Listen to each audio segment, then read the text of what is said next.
Okay, this video is going to go over sample spaces. Okay, a little explanation of sample spaces. A sample space is a way to list all the possible outcomes in an experiment. So we're either going to have a list that goes sideways like this. I can have a list that goes maybe down, or you could actually write out all the words. So what we're going to do here on example 1, it says we're going to be looking at the total outcomes of 2 coins. And each coin, when you flipped it, it has 2 outcomes. You can either get heads or tails. If I want to show the list of the possible outcomes, I might use abbreviations, HH, HT, TH, and TT. And for those, they're written in words down here if you just want to take it out separately instead of putting it together.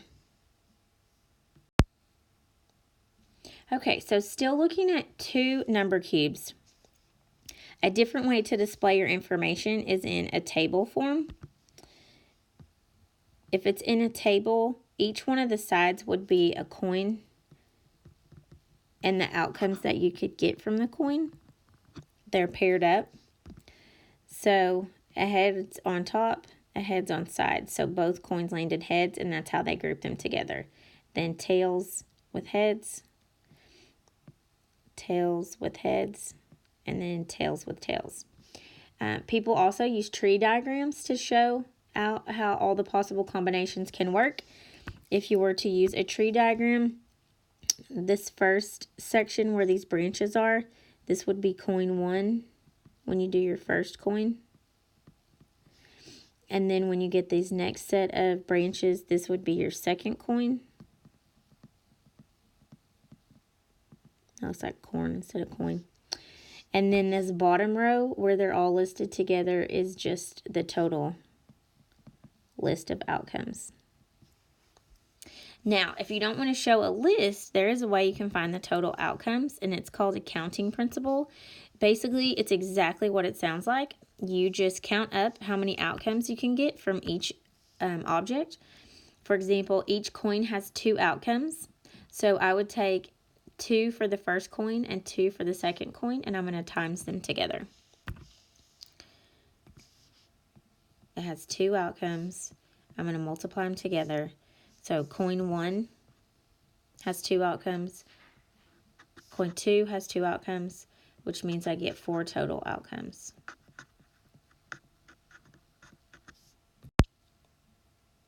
So this example is similar to the last screen.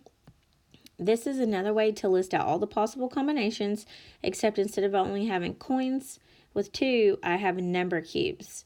And number cubes have 6 outcomes. So you can see when you roll a number cube, you can get a 1, 2, 3, 4, 5, 6. And then the same thing with your other number cube, you can still get 1, 2, 3, 4, 5, 6.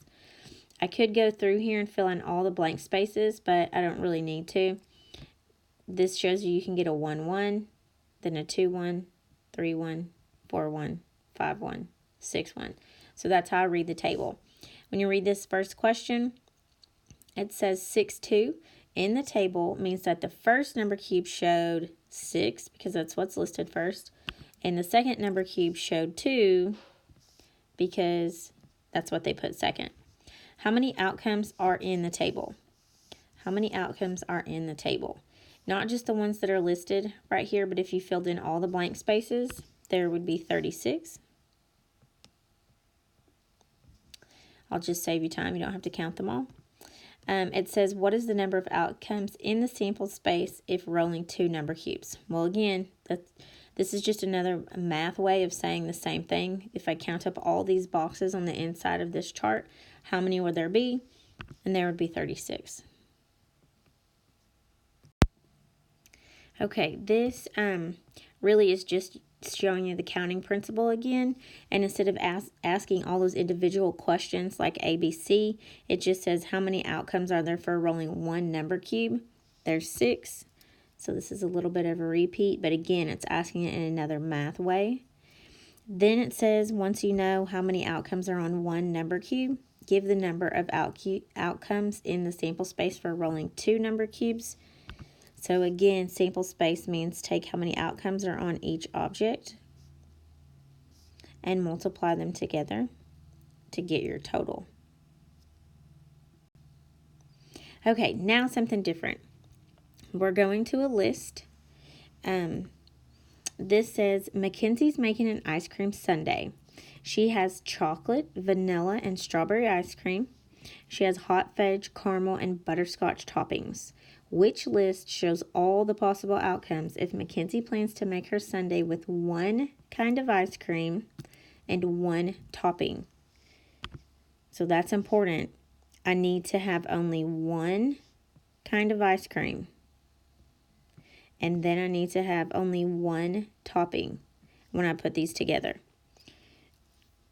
There are 3 types of ice cream: chocolate, vanilla, strawberry. There were 3 types of toppings: hot fudge, caramel, and butterscotch.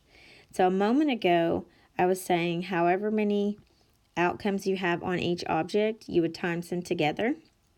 With the number cube, it was 6 times 6. With this situation, it's 3 times 3. There's 9 possible ways for me to put together only one kind of ice cream and only one topping. So I need to go through here and I need to look for my list, and it has to have 9 combinations.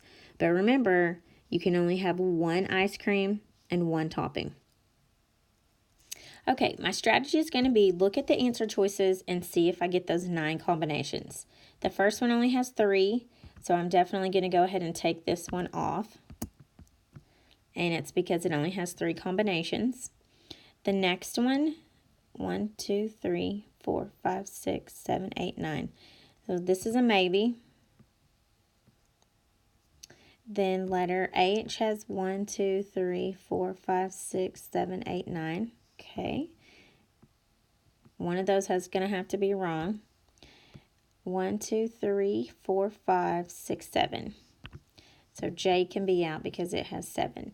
Now I need to look real careful between G and H to figure out which one has a combination that's not really possible. As I read through this first one, chocolate, hot fudge, chocolate, caramel, chocolate, butterscotch. That's good. Vanilla, strawberry. I cannot have 2 ice creams. Vanilla, strawberry, and strawberry chocolate. That's what makes this one be wrong, because you can't have 2 ice creams that has 2 kinds of ice cream. Not good. Therefore, H is going to have to be the right answer choice. It has our 9 combinations, all 3 ice creams with a different topping, and the combinations are there.